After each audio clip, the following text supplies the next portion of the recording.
we're going to start with the cons group. Yeah, so you guys have a couple more people. All right, we're going to hear about GPS. We're going to start with the cons. Please give them.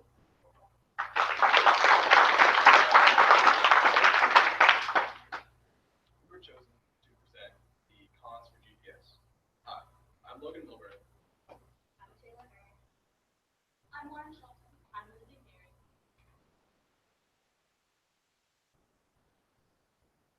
The U.S. military has decided to think about making a GPS, new one, that will render our old GPS useless.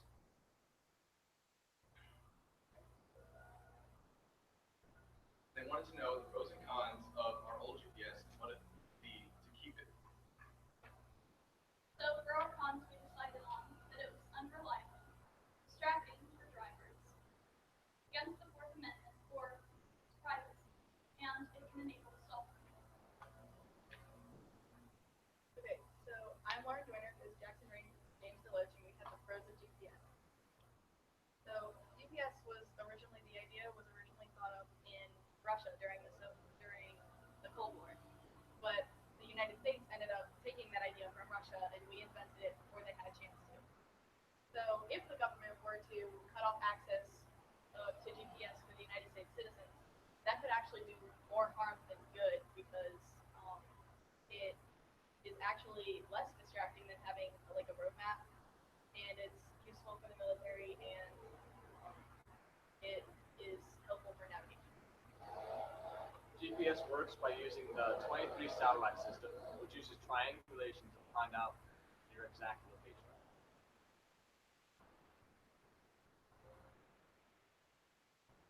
Unreliable. The GPS is unreliable due to lack of updates. If the GPS is not updated, then it will not have the roads that are here today, or there will be non-existent roads that cause accidents. And time. GPS satellites, they are driven by the time of the receiver. And if it is miscalculated, then it could cause a mistake. And satellites, they could also drift out of orbit due to wind and scratching. GPS has had an enormous effect on road safety and transportation. One of the major causes of accidents on the road are from distracted driving, which nowadays is largely caused by objects outside the vehicle. It used to be from distractions inside the vehicle. In 2012, 3,328 people were killed due to distracted driving, which accounted for 10% of all fatal crashes when it was 28% back in 2005, and has been constantly going down throughout the years. Back when GPS was not available, people would usually have to have a map spread out across their dashboard. They would have to make long glances at the map to make sure that they were going the right way. This could cause accidents as the driver would be diverting more of their attention away from the road and to the map.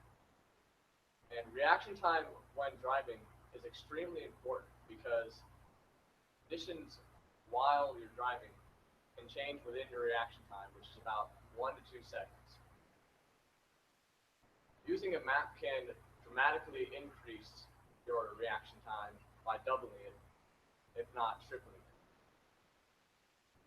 GPS has enabled us to have a more constant focus on the road while also making small occasional glances at your GPS navigation. Applications such as Waze give the driver a constant flow of real-time information to let the driver know what to look out for. The Fourth Amendment states that everyone is immune from unethical searches and seizures in their own home, meaning people can't just barge in without any reason, a warrant. In October 24th, 2005, a man named Anton Jones was convicted of the possession of narcotics in his household. The police at the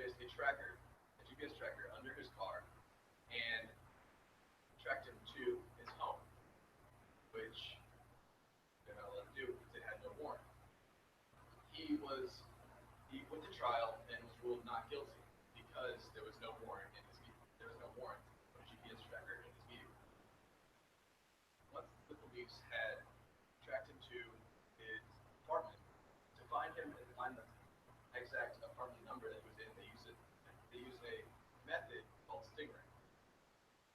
Stingray is pretty much that the person has a tracker, and the tracker sends out a ping to the GPS, and the GPS receives that ping and sends one back. It's like telling you hot and cold. The closer you are, the stronger the ping. The farther away, the weaker the ping. Metadata is the data of data, meaning that the government knows where you are, where you've been, and the kind of places you visit. And it may that be even on private property where they're not allowed to see you. Okay, so GPS is also a helpful militaristic tool because it allows the military to track suspected criminals or suspected terrorists. So in 2015, the CIA tracked approximately 680,000 people that they suspected to be a part of terrorist groups or criminals or supporting terrorist groups. And of that 680,000, over 500,000 were actually either supporting terrorist groups or part of it, or they had committed a crime. So these people were either persecuted or watched more closely, so that if they did commit a crime, the government knew where they were and they could find them and arrest them. So if the military did not have GPS and did not have access to GPS, crime rates could go up because they wouldn't be able to find criminals in time, and there could be potentially more embarrassing. Distracting for driving. So driving is already a very hard thing to do. You have to look around all around you. You have to look at other drivers, people on the road, people on the sidewalks, everything. And GPS is one of the hardest things to actually like follow to or listen to, or in the National Highway Traffic Safety Administration states that GPS is one of the worst in-car electronic devices you could have while you're driving. It's also 25 to 30% of accidents are caused by distracted driving. And it also states that any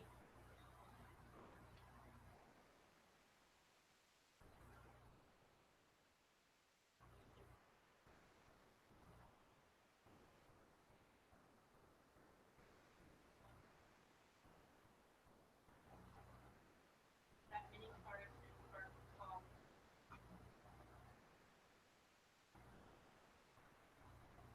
GPS is very important to transportation in aviation, marine, rail, and roads and highways. In aviation, it's very important because they use it in the cockpit. They can get three-dimensional signals, and that it helps them navigate in sparse data locations like if they're over an ocean or they're tough physical conditions.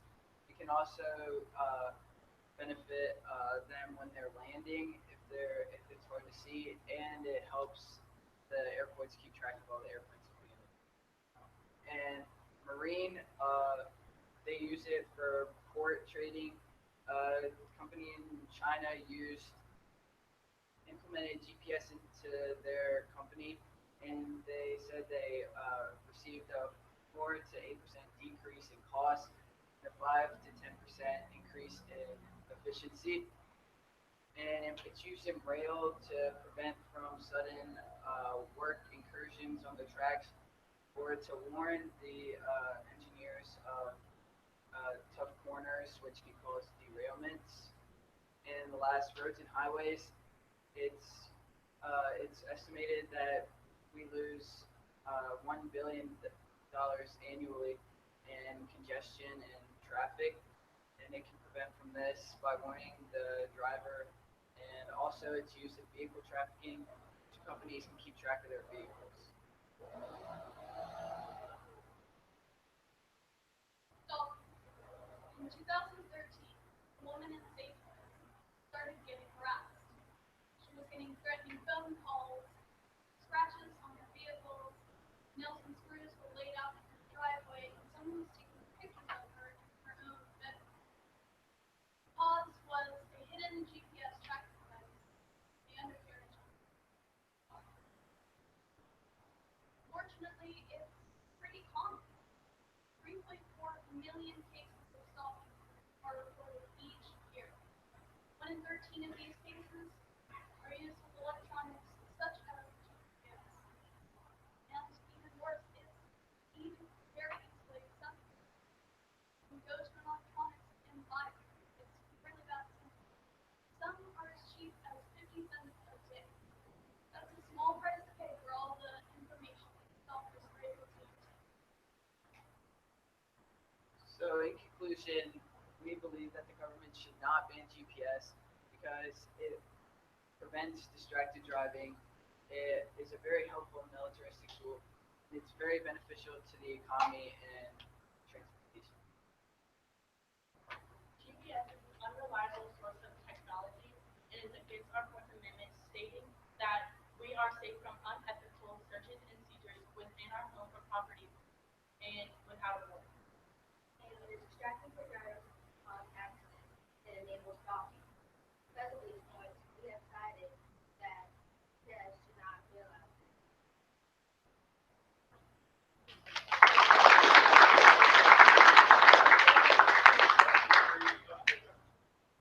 So, for the cons of GPS, the girl that was doing the driving part, he said 25 to 30% of accidents are from distracted drivers.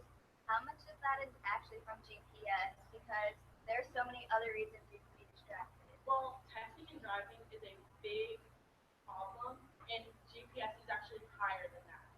So you can kind of figure out that, like, programming a GPS while you're driving is actually a higher risk than texting while driving.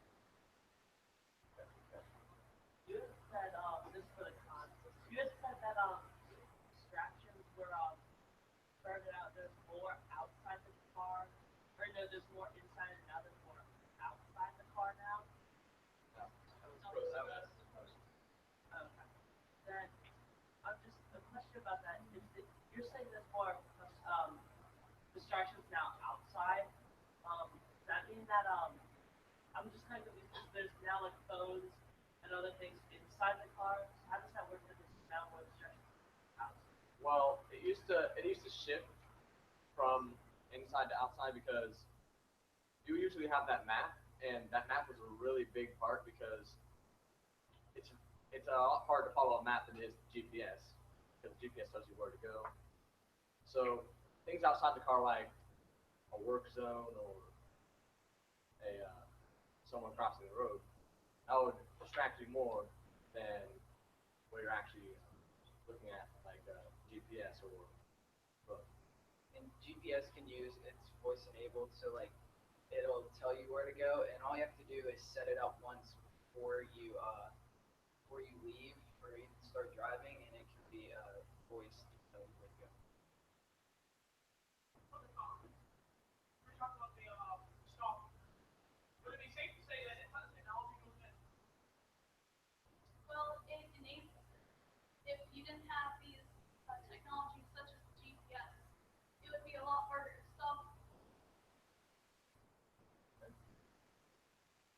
So, you guys believe that GPS should not be used, all right?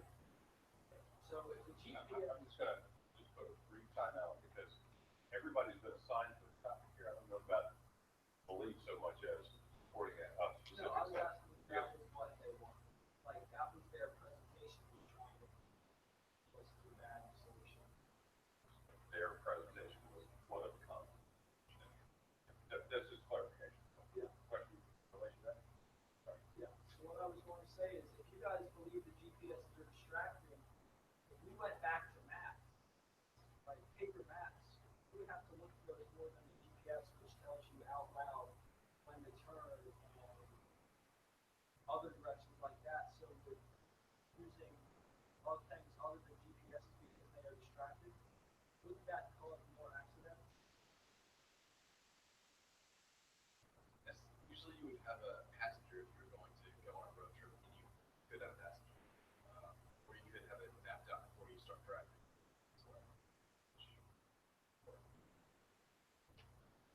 Speaking of somebody who started driving from almost no parking directions, like Kate Walsh, maps were actually less distracting. Yes. You said something about the Fourth Amendment, how GPS causes unwarranted searches. How does the GPS cause that? GPS is only tracking. It can't search, say, a car or a building. How does the technology directly make that search, that unwarranted search? It doesn't necessarily make that search. It enables the search. Meaning, like, if someone's placing a GPS tracker in someone else's car, then they're searching up where they're going. They're watching every move they're making, and they're tracking them. They're not allowed to do that without. Okay. That's correct. For the cons, where did you get your statistics that say that texting while driving causes less accidents than GPS? It was on the national National Highway Traffic Safety Administration. Okay. Thank you. Very good. All right, nice job, guys.